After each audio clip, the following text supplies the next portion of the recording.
If you have your Bible, you can go ahead and open up to 2 Timothy chapter 1. And today, we're going to look to a character study in the Scriptures to really look at what a mother's influence looks like. For each of you ladies that were standing, God has given you tremendous influence through that title of mom. And we're going to look to a mom and a grandmom, Eunice and Lois, and we're going to see the influence that God had placed in their lives as they stewarded a child that was entrusted to them named Timothy. So if you have your Bible, 2 Timothy chapter 1 is where we are. We're going to jump around a little bit, but we're going to begin today in verse 3. The Apostle Paul writes, "I thank God whom I serve, as did my ancestors, with a clear conscience, as I remember you constantly in my prayers, night and day, as I remember your tears. I long to see you, and that I may be filled with joy." So as we pause here to give you just a little bit of brief context, the Apostle Paul is writing this letter to Timothy. That's why that is the title of this epistle. And as he's writing this letter to Timothy, the second letter is in fact the last letter that Paul will write before he dies in Rome. So this is his final contribution to your New Testament. And as he writes this, he's awaiting really what he knows is imminent death that is likely awaiting him. And he thinks about this young pastor named Timothy. And he writes him a second letter, and you can see his love for him because Paul really helped shape Timothy. Timothy went with Paul on some of those journeys. He proclaimed the gospel, and Paul saw so much promise in this young pastor, he gave him a position of great influence and prestige to be the pastor of that church in Ephesus. But Paul loved Timothy, and you see that as he's contemplating those final days. He says, "I long to see you, Timothy." And he says likewise that he knows that he longs to see him because the last time they saw each other, he said, "I remember your tears." It's believed that Paul went and saw Timothy after his first letter before he writes this second letter. He likely saw him right there in Ephesus before he later was arrested to now be in this jail cell in 2 Timothy. But he thinks back to his relationship with Timothy and he wishes he got to spend a little bit more time with him. But as he's reflecting on Timothy, it's interesting that he begins to reflect on Timothy's family. Because continue in verse 5, he says, "I am reminded of your sincere faith." But then he says, "It's a faith that dwelt first in your grandmother Lois and your mother Eunice." And he says, "And now I'm sure that it dwells in you as well." Paul says, "I remember your faith," but he said, "I remember that faith with some ladies before I remember it with you." He says, "I remember that faith first with Lois, your grandmother, and Eunice, your mother, and now I think of that faith that's been passed down to you." You see, Paul was very acquainted with Timothy's family. In Acts chapter 14, Paul went to Galatia, modern-day Turkey, into Asia Minor, and he starts taking the gospel into this region for the first time. And he spends some considerable time in the area near Lystra and Derbe, and this is where Timothy was raised, right there by his mother Eunice and his grandmother Lois. And what happened was Paul brought the gospel for the first time to this homeland, and Timothy was raised by a Jewish mother and a Greek father. And this Jewish mother and grandmother hear the gospel through Paul's proclamation, through his missionary work, and they came to know Christ. And that faith then started in that household through Eunice and Lois. But notice what he says is that faith was then passed down. Because what started there with his mother and grandmother generationally was handed down as that faith became Timothy's. Because he said, "Timothy, it's not your mom's faith now, it's your sincere faith." He says, "You saw a sincere faith in your mother and grandmother, and now that faith has become your own." But what he shows is that faith became his own because he saw a great example in his household. He was blessed to have a Christian mother and grandmother who taught him, shaped him to become the influential Christian leader that he was. And what Paul's showing us here is our first point for all of the moms in this room. I want you to know this. God has given moms great influence. God has designed it to be this way. God has given mothers great influence. Intentionally and purposefully, he's given you these children, just as he gave Eunice and Lois Timothy, to shape them to become influential leaders for Jesus Christ. You can never underestimate the power and the influence of a mom in her home and in the lives of her children.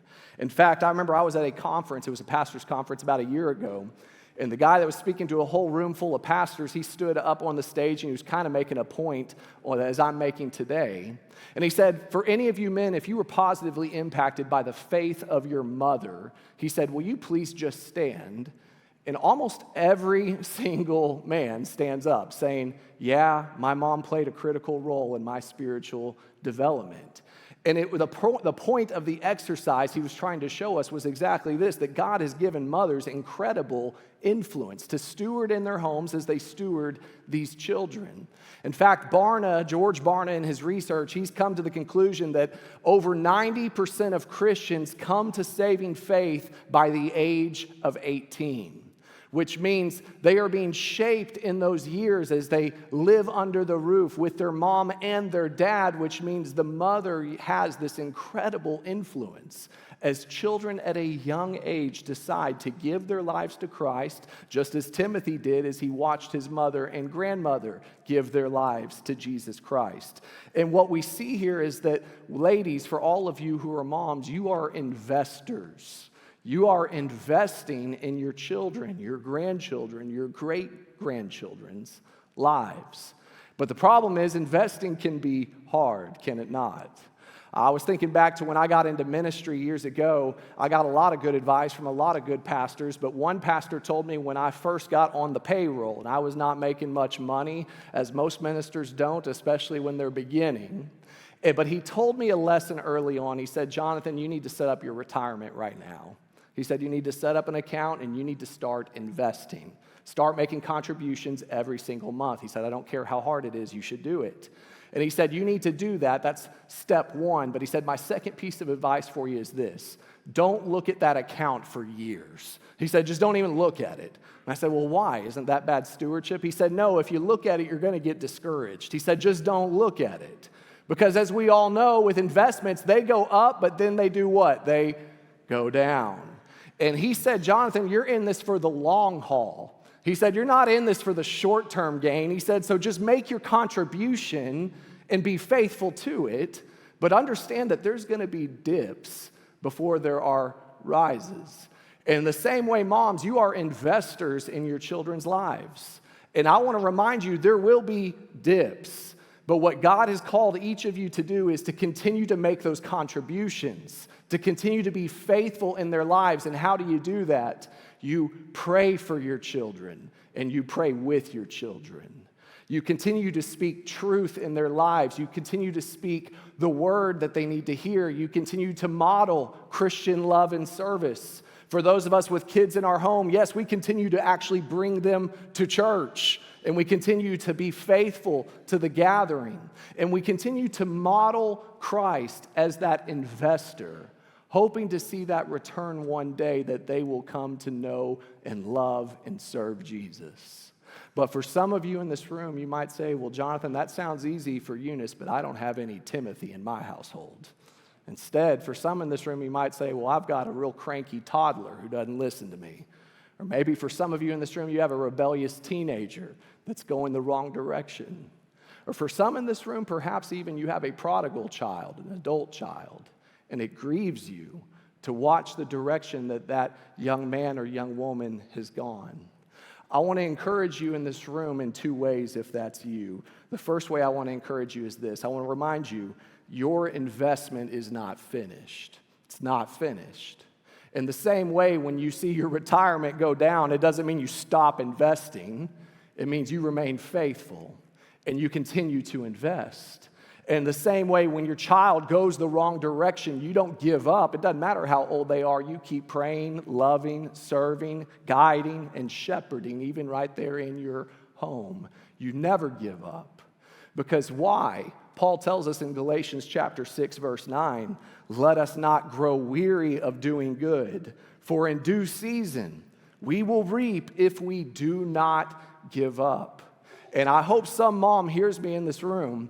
Do not give up. Keep loving. Keep teaching, keep leading, keep serving, because God says that you are still investing and you will reap if you will not grow weary. You keep investing, you don't give up. But then secondly, I want to remind you, if you're saying, I don't have a Timothy in my household, I want to remind you of this truth that will take a weight off of you. You are ultimately not in control of the outcome. You are not in control of the outcome. In the same way as I invest into my retirement fund, I cannot force that number to go up. I'm actually not in control. And for all of you investors, you know that you're not truly in control. You just do the best you can. And in the same way with our kids, we just keep contributing, keep planting those seeds, and we ask for God to make it grow. And for Lois and Eunice, they gave a great example of this. They invested into Timothy's life. And years passed by, and God made it grow, and Timothy comes to serve the Lord. What they show us here in this text is that, yes, God has given moms great influence. But how did they grow that influence? Turn a page to chapter 3, and we're going to see. In chapter 3, beginning in verse 14, this is what Paul says once again. But as for you, continue in what you have learned and have firmly believed, knowing from whom you learned it, and how from childhood you have been acquainted with the sacred writings, which are able to make you wise for salvation through faith in Jesus Christ. What Paul says to Timothy in this letter, once again, is his parting words. He says, continue in what you have learned from when? He said from childhood. If you study that Greek word, it can also be translated infancy. He says, Timothy, keep doing what you've been taught since you were a baby. He said, keep going in that direction. Notice he didn't say, keep doing what you've learned from Paul. He didn't say, keep doing what you've learned from Bible college or seminary or your school that you go to. He said, no, keep doing what you've learned from your childhood, from infancy. In other words, to put it in simple terms, he's saying, keep doing what your mama told you. That's what he's saying. He's saying, keep doing it, because what did mama teach him?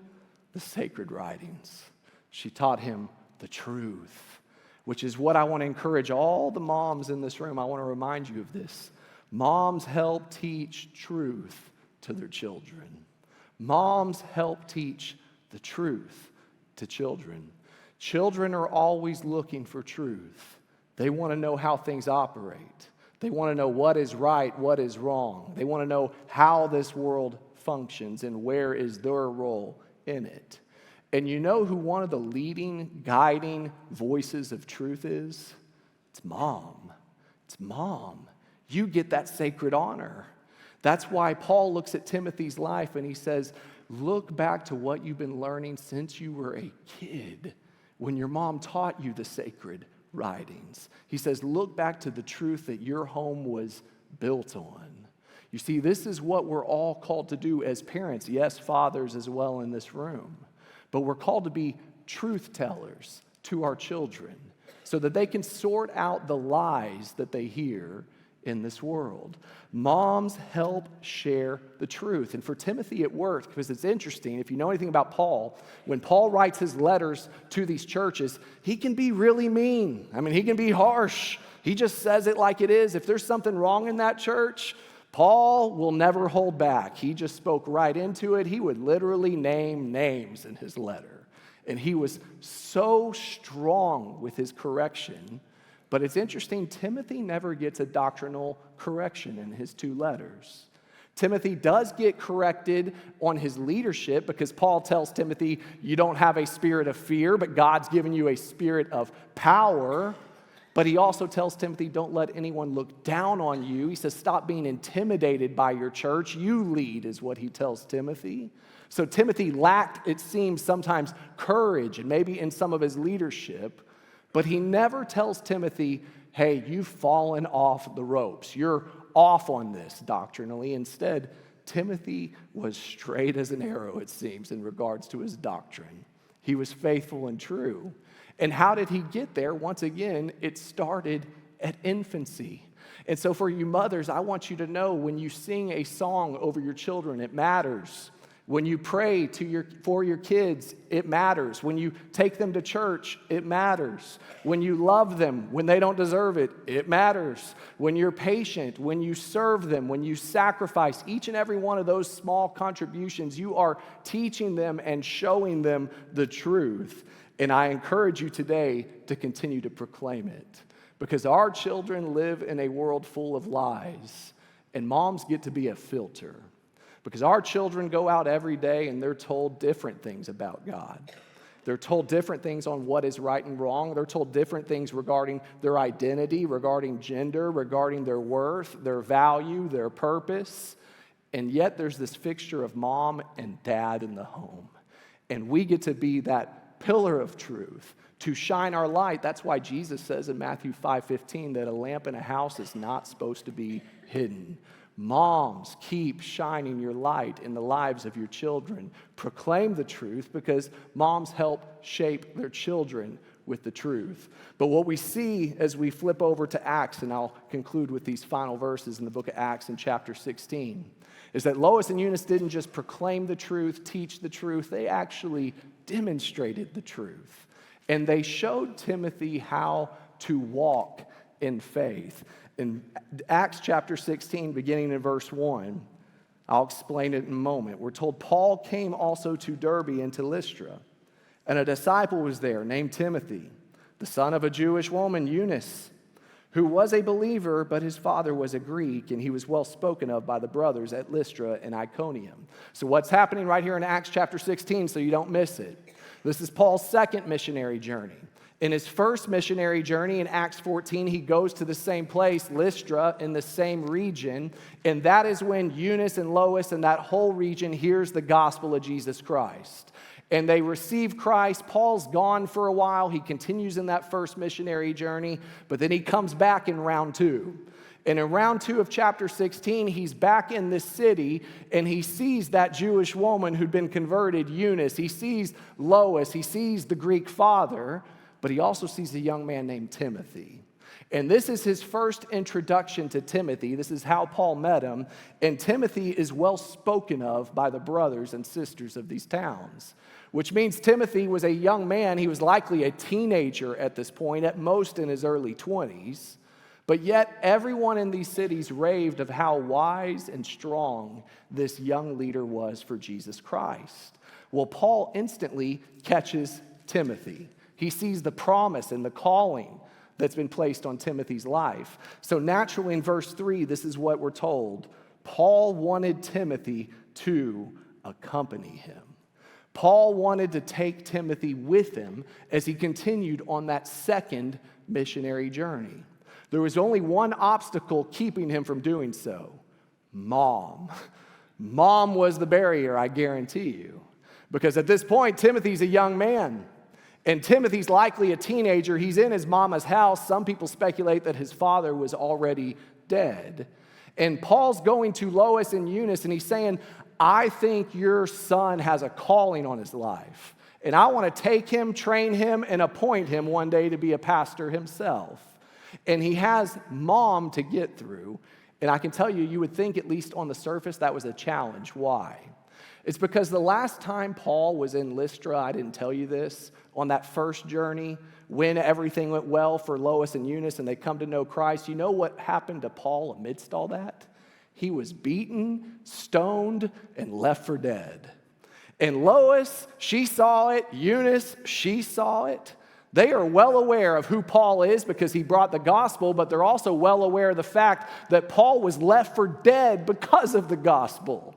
They know who Paul is, and they know exactly what he's been doing, and they also know how culture does not like his message. And now you have that guy saying, hey, I want to sign up your son for my team. I want him to come get on the roster and follow me around and be just like me and take this gospel all across the region and suffer with me. Yet you don't see any fight in the scriptures. You don't see Eunice and Lois put up a stand against Paul saying, but that's my baby boy. He can't go preach and lead and do hard things, and you're a dangerous man. No, he doesn't say any of that. And why? It's because ultimately they understood that Timothy wasn't their child. He was actually God's child. They were just stewards. And they got to have this child and raise him, but they knew that there was a God who knew Timothy better than them.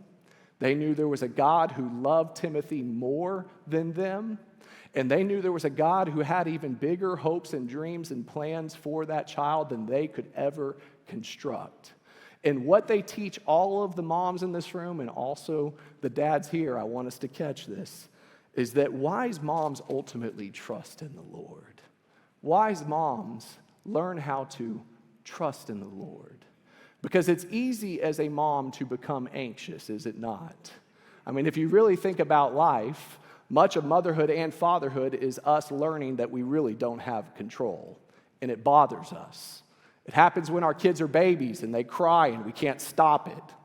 Then it happens when they're toddlers and you take them to church and they just throw a fit in the middle of the lobby. Been there, and you're thinking, I cannot stop it.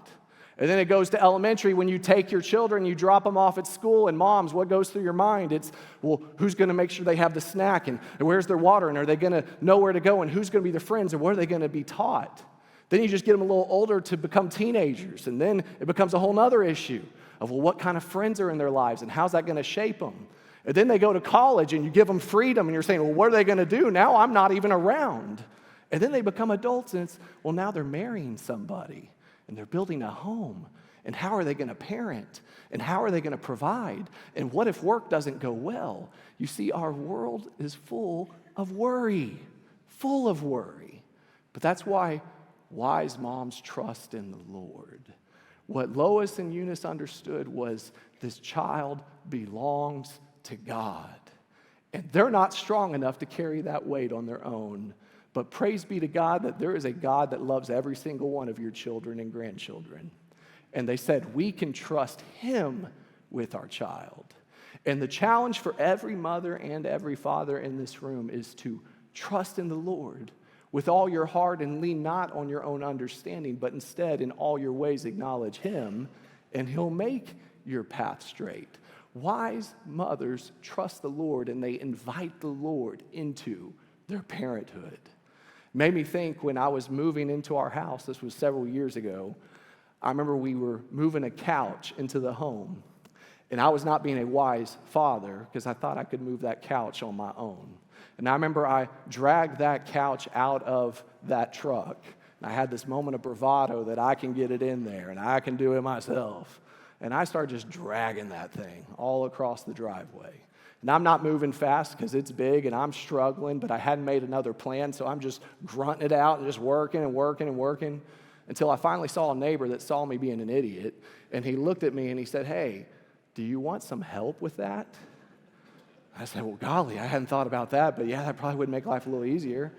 So he came in there and he picked up that load with me. And it's amazing when I invited someone into my life to help carry the load with me, how it became so much more manageable. And ladies, God doesn't want you to carry that load on your own. That's why he sent his Spirit, the helper, to help you so that his grace would become sufficient and his power would be made perfect in your weakness. This is why wise moms trust in the Lord. And for every mother in this room, I want you to know this: God loves you. And he loves you so much, he wants to help you, so that over time he might empower you to raise champions for Jesus Christ. God loves mothers, and so do we. So I encourage every mom today to trust in the Lord, and may his grace be made perfect in your weakness.